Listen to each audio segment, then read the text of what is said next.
ওই ওই সময়ে কারা কারা আক্রমণ করেছে সেটার ভিডিও ফুটেজ আছে, সিসিটিভি ফুটেজ আছে, বিভিন্ন জায়গা থেকে কিন্তু প্রমাণাদি আছে। সেই প্রমাণাদিতে খুবই সহজেই কিন্তু যদি সরকার ইচ্ছা করতো, আমি মনে করি সরকার এখানে সরকারের গাফিলতি আছে এবং একই সাথে সরকারের সদিচ্ছার অভাব আছে, এটা আমি মনে করি। এবং আমি এটা বলছি এখানে, আগেও আমি একদিন বলেছি আপনাকে যে আইন শৃঙ্খলার ব্যাপারে সরকারের প্রথম থেকে আমরা সদিচ্ছা দেখতে পাইনি এবং একই সাথে এই বিচার প্রক্রিয়া নিয়েও আমরা সেই জায়গাটা দেখতে পাইনি। সরকার যে কটা ট্রাইব্যুনাল করেছে আরও কিন্তু সংখ্যা বাড়াতে পারতো।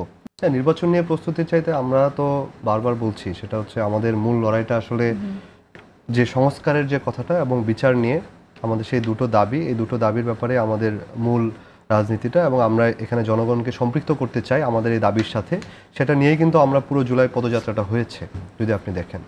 একই সাথে নির্বাচন যে কোনো সময় হতে পারে, আমাদের দলের থেকে বারবার বলা হয়েছে, আমাদের আহ্বায়ক নিজে বলেছেন এবং দল থেকে বিভিন্ন সময় কিন্তু স্টেটমেন্ট দেওয়া হয়েছে যে যদি প্রয়োজনীয় মৌলিক সংস্কারটা হয়ে যায় এবং দৃশ্যমান বিচার প্রক্রিয়া যদি আমরা দেখতে পাই, তাহলে কিন্তু সরকার ঘোষিত যে টাইমলাইন ছিল আগে, যে ডিসেম্বর থেকে জুন পর্যন্ত এর মধ্যে নির্বাচন হবে, যে কোনো সময় নির্বাচন হলে তাতে আমাদের কোনো আপত্তি নেই। অনেকে বলেন যে এনসিপি এখনো নির্বাচনের জন্য প্রস্তুত না এবং সেই কারণেই বিচার এবং সংস্কারের নামে নির্বাচন পেছাতে চায় এনসিপি।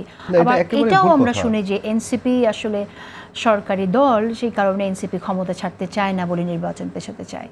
দেখেন, দুটা বিষয়, একটা হচ্ছে এনসিপির যথেষ্ট পরিমাণ নির্বাচনী হয়তো শক্তি নেই কিংবা তার সামর্থ্য নেই, এই কারণে সে নির্বাচন পিছাতে চাচ্ছে, এই কারণে সে সংস্কার এবং বিচারটাকে আগে আনতে চাচ্ছে, আপনি যেটা বললেন। এখানে আমি বলি, দেখেন আমরা তো গণ অভ্যুত্থান থেকে বেড়ে ওঠা একটা রাজনৈতিক দল। তো গণ অভ্যুত্থানে যে হাজার হাজার মানুষ শহীদ হলেন, লাখ লাখ মানুষ আহত হলেন, তাদের প্রতি আমাদের দায় আছে। যে জনগণ আমাদের ডাকে সাড়া দিয়ে, বৈষম্যবিরোধী ছাত্র আন্দোলনের ডাকে সাড়া দিয়ে রাস্তায় নেমে এসেছিল, সেই জনগণের প্রতি তো আমাদের একটা দায় আছে বলে আমরা মনে করি। সেই কারণে আমাদের মূল রাজনীতির যে এজেন্ডা যদি বলেন, সেটা কিন্তু প্রথমে সংস্কার এবং বিচার, এই দুটোকে কিন্তু আমরা অবহেলা করতে পারি না। এই দুটোকে পাশ কাটিয়ে আমরা নির্বাচনের ট্রেনে উঠতে পারি না, এটা আমরা আমাদের জায়গা থেকে এটা আমরা মনে করি। এবং সেই কারণে আমরা নির্বাচনের জন্য প্রস্তুত আছি যদি, আমরা তো বলেছি, সংস্কার এবং বিচার যদি দৃশ্যমান হয়ে যায়, সংস্কারটা যদি এই সরকার, অন্তর্বর্তী সরকার এটা বাস্তবায়ন করে ফেলে, জুলাই সনদ নিয়ে যে কথা হচ্ছে, জুলাই সনদ যদি বাস্তবায়ন হয়, জুলাই সনদের আইনি ভিত্তি দিলে আইনি ভিত্তিও বাস্তবায়ন করলে, এবং সেটা নিয়ে তো কথা হচ্ছে, সেটা নিয়ে ঐকমত্য কমিশন আরো 1 মাস সময় বাড়িয়েছে, তারা আবার রাজনৈতিক দলগুলোর সাথে আলোচনায় বসবে। একই সাথে বিচারের দৃশ্যমানতা বলতে আমরা যেটা বুঝাচ্ছি, চার্জশিট হতে হবে। এখন পর্যন্ত মাত্র একটা মামলা সম্ভবত, আমি যদি ভুল না করে থাকি, চার্জশিট হয়েছে।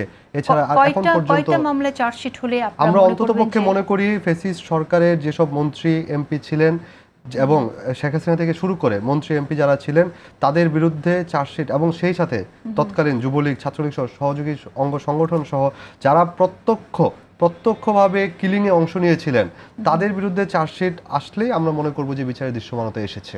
আচ্ছা, আপনি তো আইনজীবী, আমি আপনাকে এই প্রসঙ্গে একটু বলি, আপনি কি মনে করেন যে কোর্ট চাইলে পরে তাড়াহুড়া করে চার্জশিট দিয়ে দিতে পারবে এবং বিচারের কিন্তু কোর্টের কাজ না, ওটা পুলিশের কাজ। না, চার্জশিট বিচার করতে পারবে, চার্জশিট তো পুলিশের কাজ। এবং সেখানে আরো একটি প্রসঙ্গ, সেটা হচ্ছে যে আপনারা তো বলছেন যে বিচার একটা জায়গায় যেতে হবে, চার্জশিট দেওয়ার পরে বিচারটা শুরু হবে তাদের। এটা কি আপনি মনে করেন যে আসলে তাড়াহুড়ো করে আদালতে কাজটি করতে পারবে? নাম্বার 1। না, চার্জশিটের বিষয়টা আমি বলি আপনাকে, গত 1 বছর থেকে যদি আমরা ধরি, আমাদের কিন্তু প্রত্যেকটা মামলাগুলোই তো ত্রুটিপূর্ণ।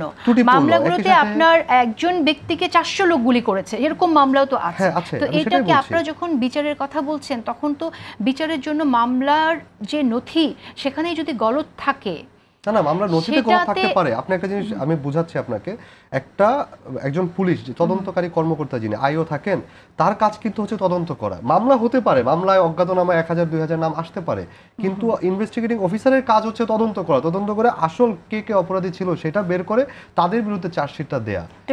এখানে যখন আপনি 500 জনকে একজন ব্যক্তির খুনের জন্য আসামি করবেন, তখন তার জন্য এই চার্জশিটটা দেয়া দ্রুত সময় সম্ভব হবে কিনা? এটা অবশ্যই সম্ভব হবে, কারণ প্রত্যেকটা কিলিং এরই, প্রায় প্রতিটা কিলিং এরই কিন্তু ভিডিও ফুটেজ আছে। ওই সময়ে কারা কারা আক্রমণ করেছে সেটার ভিডিও ফুটেজ আছে, সিসিটিভি ফুটেজ আছে, বিভিন্ন জায়গা থেকে কিন্তু প্রমাণাদি আছে। সেই প্রমাণাদিতে খুবই সহজেই কিন্তু যদি সরকার ইচ্ছা করতো, আমি মনে করি সরকার এখানে সরকারের গাফিলতি আছে এবং একই সাথে সরকারের সদিচ্ছার অভাব আছে, এটা আমি মনে করি। এবং আমি এটা বলছি এখানে, আগেও আমি একদিন বলেছি আপনাকে যে আইন শৃঙ্খলার ব্যাপারে সরকারের প্রথম থেকে আমরা সদিচ্ছা দেখতে পাইনি, এবং একই সাথে এই বিচার প্রক্রিয়া নিয়েও আমরা সেই জায়গাটা দেখতে পাইনি। সরকার যে কটা ট্রাইব্যুনাল করেছে আরও কিন্তু সংখ্যা বাড়াতে পারতো। যে পুলিশ বাহিনীগুলো তদন্ত করছে, যে আমার পুলিশ ভাইরা যারা তদন্ত করছে অফিসাররা, তাদেরকে কিন্তু আলাদা করে নির্দেশনা দিতে পারতো যে শুধুমাত্র এটা নিয়ে যেন খুব দ্রুত চার্জশিটটার ব্যাপারে যেন ব্যবস্থা নেওয়া যেতে পারে না। কেন আমরা আরো অনেক ট্রাইব্যুনাল করবে শুনেছিলাম, প্রয়োজন ট্রাইব্যুনালের দ্রুত বিচারের জন্য, সেগুলো কিন্তু আমরা সরকার বলতে পারবে, কিন্তু আমরা এখানে মনে করি সরকার সদিচ্ছার অভাব আছে, ত্রুটিপূর্ণ মামলার। আচ্ছা, আপনি বলছেন যে সদিচ্ছার অভাব আছে, এই কথাটা আমরা এর আগেও শুনেছি। আপনার কি মনে হয় না অ্যাডভোকেট জাভেদ যে আপনি নিজেই আপনার কথা কন্ট্রাডিক্ট করছেন? কারণ আপনি এই সরকারের উপরই বিচারের জন্য আস্থা রাখতে চাইছেন এবং আবার বলছেন এই সরকারের সদিচ্ছার অভাব আছে। আপনি একটা জিনিস গুলিয়ে ফেলছেন, আমি সরকারের উপর তো আস্থা রাখার কথা বলছি না, আমি সরকারকে বলছি সরকারের যে ম্যান্ডেট, সেই ম্যান্ডেট হচ্ছে সংস্কার এবং বিচার, এটা জনগণ তাকে বসিয়েছে। এই সরকার কিন্তু জনগণের অভিপ্রায়ে ক্ষমতায় বসেছে এবং সেই অভিপ্রায়, সেই ম্যান্ডেটটাই হচ্ছে সংস্কার এবং বিচার। আমরা বলেছি যে তুমি এই দুটোকে পাশ কাটিয়ে তুমি নির্বাচনের দিকে যেতে পারো না, তো তোমার আগে এই দুটো নিশ্চিত করতে হবে। আমরা এই কারণে চাপ প্রয়োগ করতে চাই এবং এই কারণে আমরা খুব দ্রুতই এই দুটো দাবিতে আমরা সরকারের উপর চাপ প্রয়োগ করার জন্য আমরা মাঠে নামবো ইনশাআল্লাহ।